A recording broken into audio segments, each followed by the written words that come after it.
Hi, how are you? Hey, how are you? Good, I'm Karina. Nice to meet you. Nice to meet you. Now, I'm originally from New York, so I have a special affinity towards you and watching your career and how it's just continued to expand throughout the years. You're a mogul, an entrepreneur. You've done remarkable things, and now you have this awesome partnership with Foxhole. Um, Now you have been the reason or the spark and the beginning of so many remarkable careers in hip hop and even across genres that people probably don't even know about. What is it about you? What is it that's inside of you that is able to see it and nurture this talent? Um, I just think when I'm inspired and I love something, I protect it. Right. Instinctually, that's just the way I'm built. And I just think that everything, I just believe in being fair. And, it just seems that the artists and the creators are the ones that just never get treated fair. And I am an Mm, artist and a creative as well. And, culturally, I'm used to watching my culture not being treated fairly. I'm because I don't let that happen. I take my fair. You know what I'm saying? right. I always need a fair one, or at least we don't have to fight it out. So I fight for fairness actually, and I think that's where the nurturing comes from. Being able to see talent before it evolves or hits its potential. Hmm. Usually, what happens is I'm the type of guy that just I'm very, I would say, snotty about everything from fashion to music to even jokes. Right. You got to be really funny to make me laugh. And I've always known that about myself. When you understand your value and your self worth, then you start to trust your own opinions. So Mm. when I'm like, wow, this person made me laugh, or I actually like this, and I'm snotty, I know that for the most part, that means the rest of the world's gonna love it. Because your And bar is automatically at a high level. I just So, I just represent what most people like. This is okay. crazy. So, where did that confidence come from? Um, I just don't ever remember having a lack of it. Mm. It's just a narrative, right? So I think maybe it was because of my name, Damon Dash, that gave me confidence. But just off top, I come from a family that's just not really having it. Right. So, just I've never had to be a victim. And I've always been taught to make sure I'm not the victim by having offense be the best defense. Mm. So I'm not, we're just used to not being bullied. So I was born into a family that just doesn't get bullied. Right. You know what Oh, I'm saying? okay, And, I hear and that. I'm not, and trust me, I'm not the tough one in the family. You know what I'm saying? So it's like, I promise you, I'm the least toughest in my family. Okay, but okay, so now so your career has gotten you to a point where I mean you've been a business owner for so many years, an entrepreneur. For Now my you whole have life. okay, yes. Um, so now you have a partnership with Fox Soul, and you're creating your own content from Dame Dash Studios, which is also a streaming service.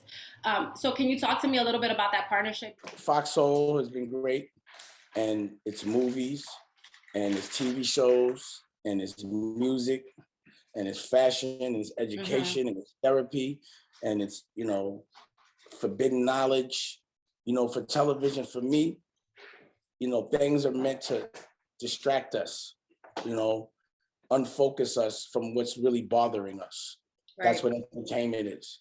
And then with the things that you visualize and see are things like dysfunction, especially when it relates to our culture. So all we can Right. visualize is negativity in our culture. And our programming is about focus. It's deprogramming. It's about showcasing what Black love looks like, what exactly it is we're fighting for, and also what we need to do to heal to get there. So basically, we're Mm-hmm. showcasing the win. So I have programming like the OSG network, which is about 125 Black principals, and they're all making their dreams come true while making kids' dreams come true. Love it. I have Healing is Gangster, which is Taj, the therapist, us recognizing the trauma that the unrecognized trauma of Right. just being Black, you know what I'm saying, or of color. Mm-hmm. And making that cool because we all need it. And the problem with therapy is Black people don't get it. Study of therapy or of people doesn't come from us. So when we finally get the therapy, it's in the wrong language. It's from the Right. wrong kind of trauma. Well, there's a culturally generation of that's trauma the that trauma. they can't even speak to. So And the trauma that's just in your DNA. You know what I'm right. saying? From coming from just a long line of abuse. Mm-hmm. You know, and then on Fridays we got music, blue rock, all the live instrumentation and good music we've been doing for the last forever. Mondays is Health is Wealth and Dash Diabetes Network, and that's me and Raquel's show talking about being healthy. And then on Saturdays is movie night. So not only my movies, but I have a crew from Dame Dash Studios Distribution, because I also distribute movies, about 10 really ill filmmakers. And they all making films. And I have a studio in Florida and a studio in Wyoming and a studio in LA. And we're round robin shooting. I'm gonna deliver 20 brand new movies this year. And just acquired 2 arena football teams, and they will be televised as well, with all the programming that comes with that, and lacrosse. Lacrosse. Yes. Okay. So hold on, because this started with Fox Soul. It started with 4 hours of block programming on Saturdays, and now I see that it's expanded. So how did that happen? Ratings.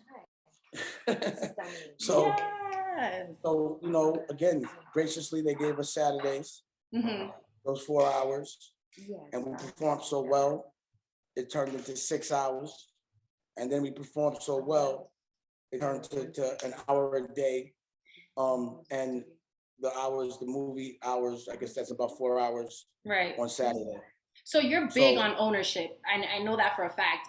How has it been working with kind of like this major company and having to compromise and having to say, you know, I don't work for that company, and I own mine and they own theirs. It's a partnership. It's 2 bosses coming together. It's 2 generals coming together. They have their army. I have my army. They merge, and now we're one army. So working with other generals, it's not a problem, because where I have the voids, they're strong. Where they have the voids, I'm strong. And we work together. I don't have to deal with, the thing is, if you're a television network, if you don't have a sales team, you have nothing. Nothing. Okay. And being with Fox and Fox Soul is everything for me. Okay. So they're complementing the content that you're providing in a positive way. So it's working out for everybody. In a very profitable way. Yeah. More importantly, hello somebody. Okay. It's so like imagine having a lot of really good drugs, right? The best drugs. Okay. But you don't have no spots to put them in.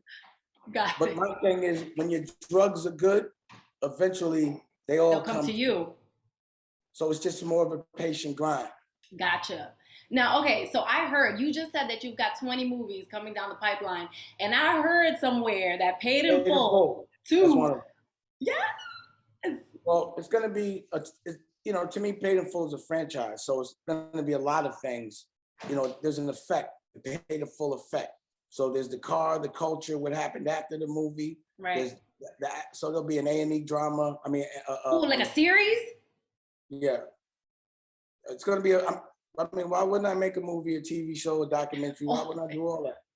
Facts. I just was waiting to do it on my own network. Okay. And so it was a struggle to make Paid in Full. I had to fight the Weinsteins. You feel me? It was not easy. And that was before everybody was, you know, the Me Too thing. Right. This was 10, 20 years before, when people were celebrating him and are crucifying him now. But I was always on his head. So to make Paid in Full, I had to fight to get it right. I had to convince people that are not from my culture what was right for my culture. The shit that they sent me to make, it was worth the fight. I would never put my name on that. So I had to go out there and do everything myself. You know what I mean? It was ridiculous. And you were successful. Well, it was successful. Right. It was successful for a narrative.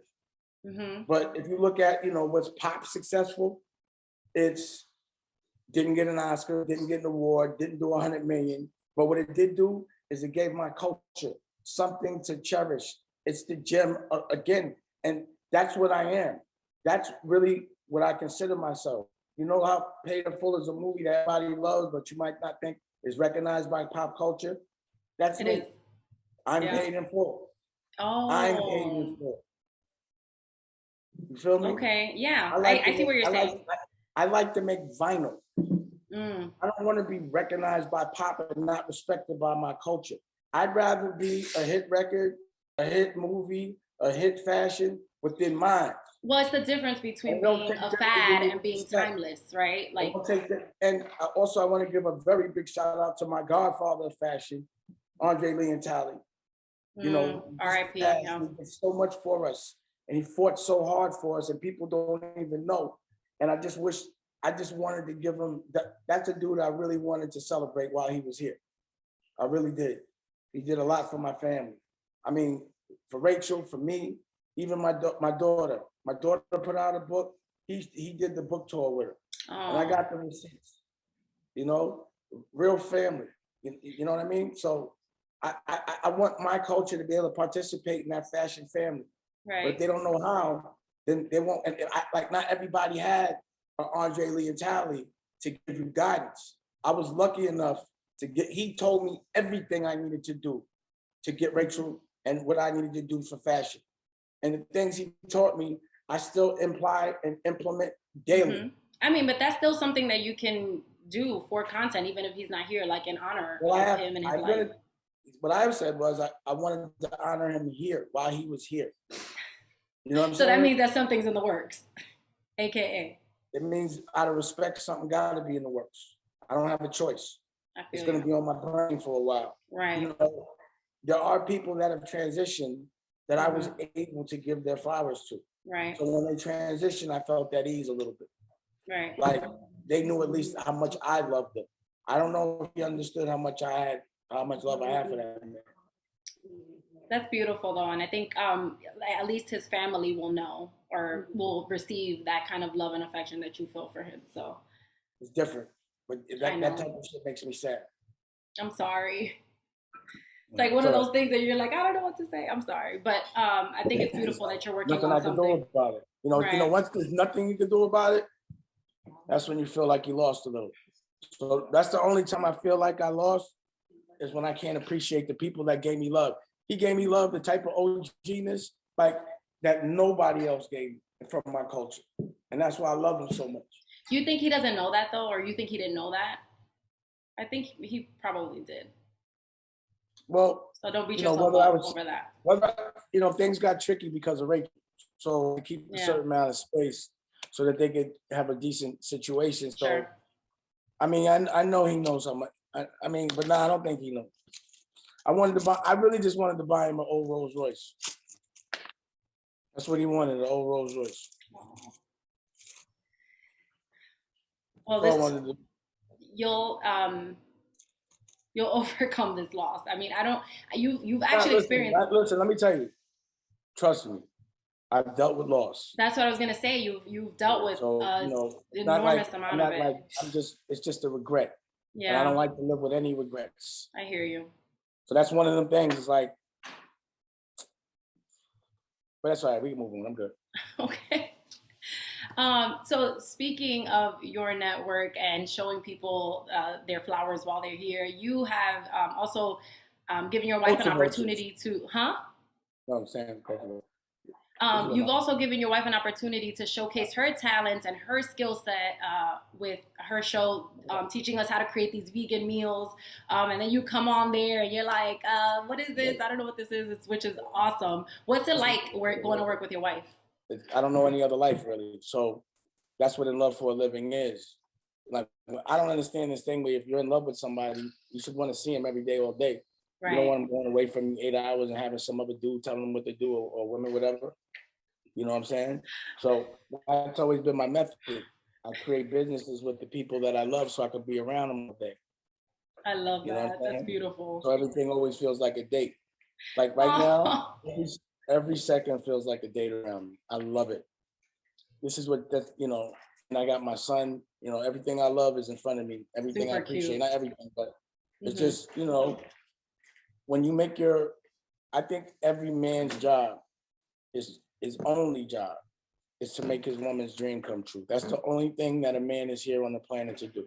I hope everybody's hearing this because They need don't to have know. to. There's not many people that think like this. Right. So, I'm sort of a unicorn, I guess. But so that makes me happy, that she can be comfortable, that she can have a baby, that she can be supported just to create. Yes. And God is the creator of life, right? So is like a woman. Women. No, that's the only other thing that can create life is a woman. The closest thing to God is a woman. Mm-hmm. And just based on the way the trickery of the world and the lies and the way people are manipulated and controlled, I kind of believe God might be a woman. Just logically. Oh, me too. And also, everything I do is for my children and to look good in front of women. Yo, that's real. What else would I be doing it for? To look good in front of a dude? No, I don't do nothing to look good in front of a dude, ever. I don't give a fuck about what any dude thinks about me or how I look or what I'm wearing or any of that. Right. It gets annoying when dudes copy me and then I walk in and I'm like, oh, you know what I'm saying? And it happens all the fucking time. You know what I'm saying? So hopefully you don't copy this. That's the one thing some dudes don't want to copy, but that's the reason why we started our TV show, right? Because they were portraying me and my family in a bad way, actually intentionally trying to fuck me over or divide us.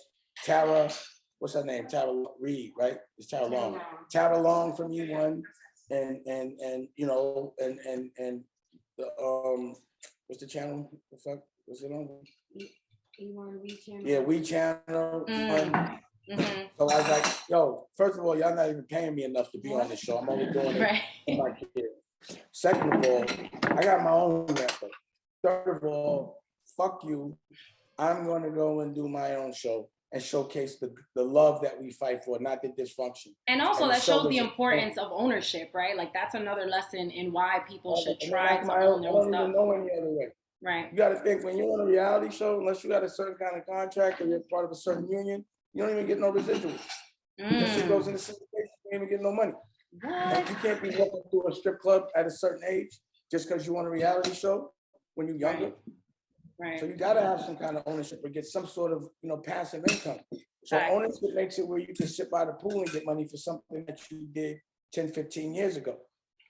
Right. That's crazy.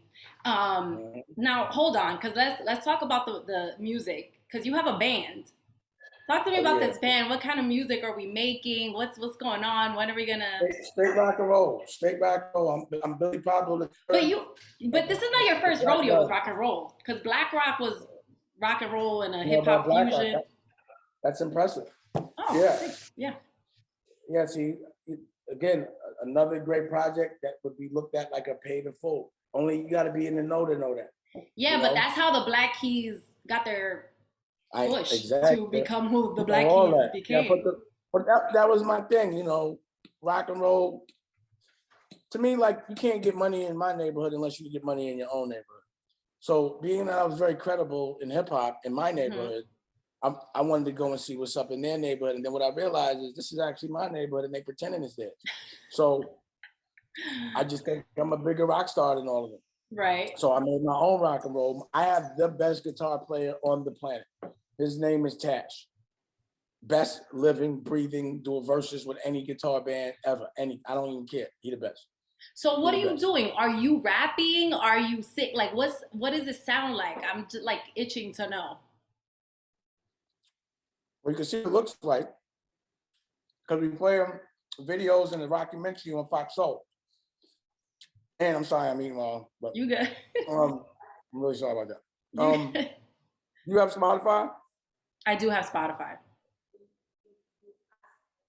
Go to the album is Therapy by the Black Guns. You can get it right now. Okay. And listen to it. Okay. Like you want me to do it right now? If you want to. Okay. Therapy, the Black Guns. I'm curious, so I can play a video for you on the Zoom. You want to see a video? No, I want to hear it first. What?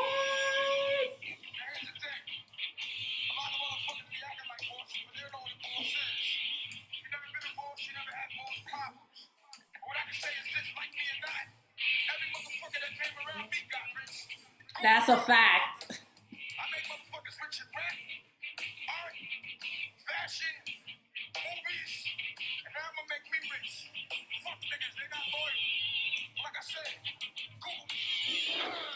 Whoa.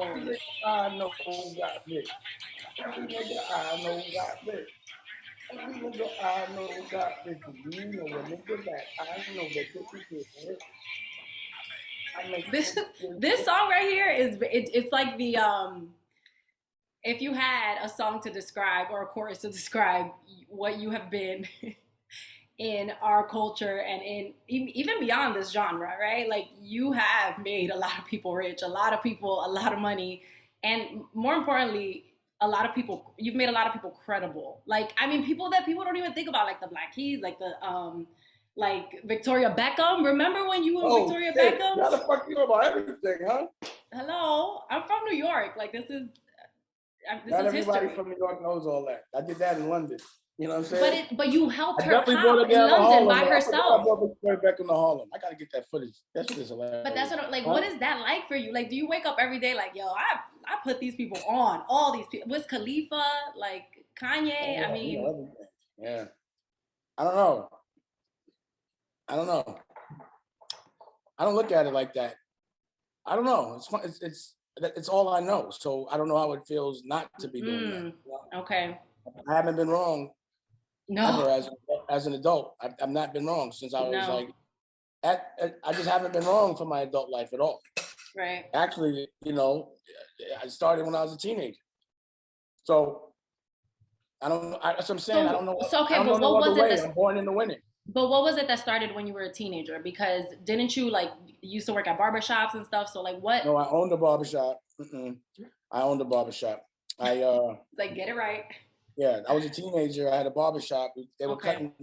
cutting hair in the front and selling weed in the back. All right, let me ask you this question because I gotta know On 112th Street. how you got money as a teenager to own a barbershop. Like where did the money come from for you to pay I for was the a drug barbershop? dealer. Oh, I mean, I kind of knew that, but I didn't want to, put it out there like that. Wasn't a Okay. killer. Wasn't a killer. But I was a Okay. drug dealer. So okay, so you're saying that this has been who you've been since inception, right? So what is there I've been something getting that money. I had a car when I was 15 years old. People were working for me when I was 15. Since I was 15, I've been a boss. which is interesting And- because it's and- also and- when but your have to mom passed understand away, right? In that world, when people don't pay you, you have to be violent. So I'm not gonna say I was a tough guy, but I just say, I did what I needed to do to survive, to be respected, so that I could Right. actually hustle. So, I can't see if I could deal in that kind of world without having to be violent, other than when I got to collect money or when somebody runs off. But all the people that and get there through that seamlessly, how could I ever let a lane tell me what to do or be scared of a Right. lane? So it gave you I'm the from tools to work I'm from in. 142nd Street in Lenox. I grew up on I lived in 1199, but 142nd Street in Lenox, that's where I'm from. So I could have made paid in full based from my perspective. Right. That's why I know it so well. I was right there. You understand what I'm saying? Mm-hmm. I'm the only one that was right there. That's right here. The only one from that decade. No one else. Right. That's in this. No one else, and that's always been the advantage I have. I'm real Harlem. Real Harlem. Right. Like, which makes your perspective super valuable. Like not like, oh, I came from Harlem and I lived in Esplanade and I didn't come outside Harlem. Mm-hmm. I was across the street on 142nd Street, the tenement building Harlem, by choice. You understand what I'm saying? Wow. Yeah. By choice. So in knowing that, like I know that you're also working on The Prince of Detroit, which is I'm finished editing that shit today. Yes, congratulations. Listen, let me show you something. I've been editing that motherfucker for 3 months straight. The editor lives with me right now. We're finished today. I'm going right. To you got to do what you got to do. Voiceovers. Nah, to me, it's an art. Right. And I wanted to make a movie about an entrepreneur, a Black entrepreneur that made money other than in sports. Right, because it seems like that's the only way that Black stories are being told. The way you can get it done, you have to find people that care about the work, that want to put in the work. So it's Mhm. hard to actually find those people that will even bunker down and let you really. This is my dream, to be able to have editors in my house while I'm working with my child. You know, I had to architect it this way. I love it. You know what I'm saying? Period. Yes. Yes. Okay, so when can we expect the Prince of Detroit? Um, all I gotta do really, Mhm. literally, is color this motherfucker and mix it, and we good. So it depends. Awesome. I might, you know, I think I'm gonna take it on a theatrical run. We Mhm. developed a curriculum around it as well for schools. So I want to show it in schools. Like how to become an entrepreneur or There's a lot of lessons in the movie. So whatever lessons are in the movie, I want you to get those lessons. Sometimes that. movies aren't so clear. You're just Right. entertained, but nah, I want you to learn. I want you to look at my movies and learn how to be a millionaire if you're not already. Yes. I'm definitely I was already gonna watch, but now sign me up. Pass the curriculum over here. Okay. Um, so Where are you? Where are you? I'm in Dallas, Texas. I'm from New York, but I'm in Dallas doing radio. Um, okay, so you've been like this forever. Like this is just who you are. What about is Wait, there wait, any where are you? in Dallas? Oh, in Dallas. Interesting. Is it hot in Dallas during the winter? And it's actually like 20 degrees today. Nah, that's not It's it. it's cold. What, So I would say come out here, but there's so much COVID out here. what we gonna do? What you want me to like host the what? What you want? Listen, I got pitches. Don't play. Yeah, I like how knowledgeable you are about certain things. Oh well, I'm a journalist. Okay, listen, and also I respect your craft so much, but I do want to know because you Did you gloss over? Did I tell you that I just acquired 2 arena football teams? yes, And and you about to start lacrosse. so we're gonna change the narrative there as well. Okay. You know, there hasn't been any options, and I don't like the way my culture's treated in these so-called professional sports. Mm-hmm. Instead of trying to fit in, I'm sick of that shit. Fuck that. Like you do. Doing my own leagues and professional, Mm-hmm. same stadiums they play in, but also in the metaverse. So the first team, I've acquired a team in Tampa, the Tampa Cyclones, Mm-hmm. and the I keep saying them. Oh, the Predators. That's what I don't like that name that much. That's how I want to change it. Are you gonna change it? I don't know. I gotta talk to the. I just wanted to know, but the Predators might, right now. That might Me too's about to come for you. Okay. you might have to get that one different. But yeah, That's dope. Yeah, and it's gonna be fly. It's gonna be like a Super Bowl every weekend. It's not gonna be the Negro League. It's gonna be the We Grow League. Trust Ooh. me. What made you go to Dallas? Radio. I grew up on Angie Martinez and Hot 97. And so I was like, I really want to do this. I used to do marketing at a label. And then I was like, fuck this. I'm going to go back and get my master's. And I got my master's in journalism. And I did journalism. Then I did overnights at Hot 97. You have a master's? Yeah. Wow. Impressive. You So impressed me a couple of times on this. I've been impressed a couple of times. Thanks. Actually, the minute I got on the Zoom, I was impressed. I was like, oh shit, this is impressive. Thank you. I appreciate that. Interview.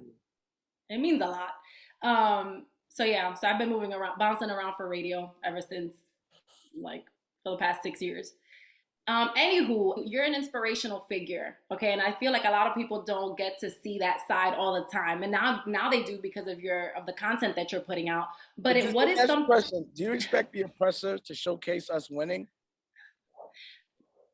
No, not really. If it benefits them, if it benefits them. Really? You know, I don't see too many people they celebrate happy from our culture. Mm-hmm. And they don't show the happy. They show the dysfunction of the people they celebrate. Right. It's like they make you famous just to fucking show you fucking fall apart. Yeah.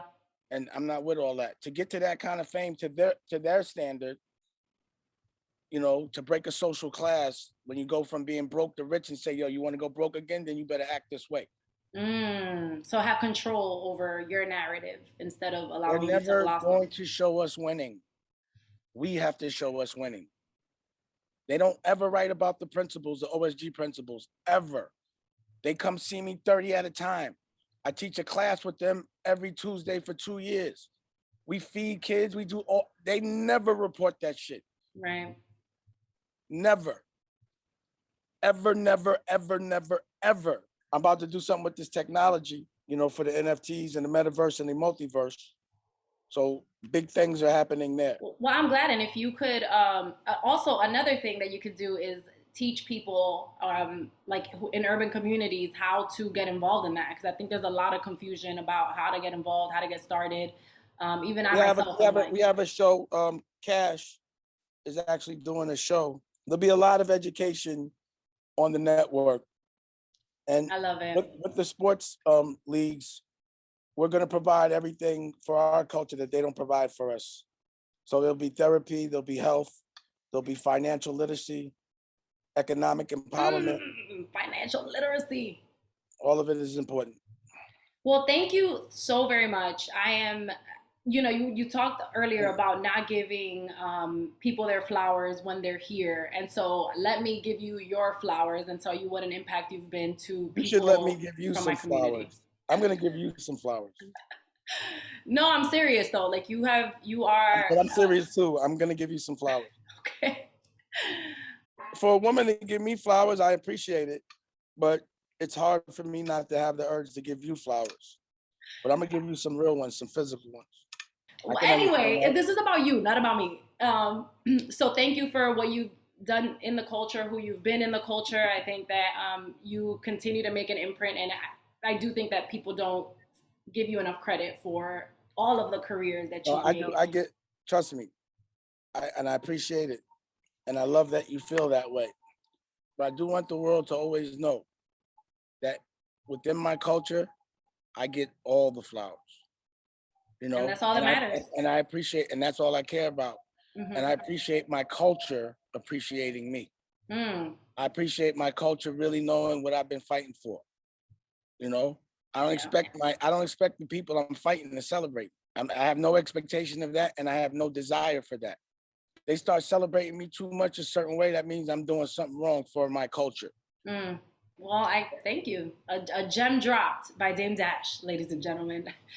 Thank you so much for your time. I appreciate it. You're the gem. Oh, me? Thank you.